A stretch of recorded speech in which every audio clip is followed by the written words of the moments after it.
প্রথমে তেলের মধ্যে পনিরগুলোকে আমি একটু লাল লাল করে ভেজে নেব।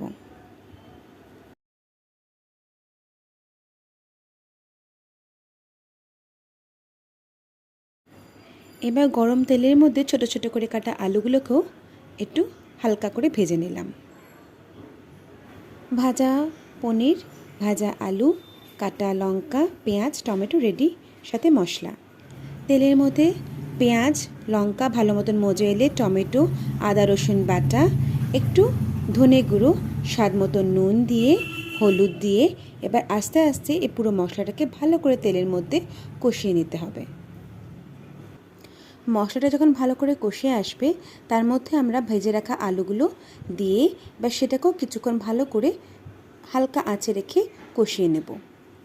আলুটা মশলার সাথে ভালো মতন কষে গেলে একটু জল দিয়ে কিছুক্ষণ ফুটতে দিয়ে দেবেন।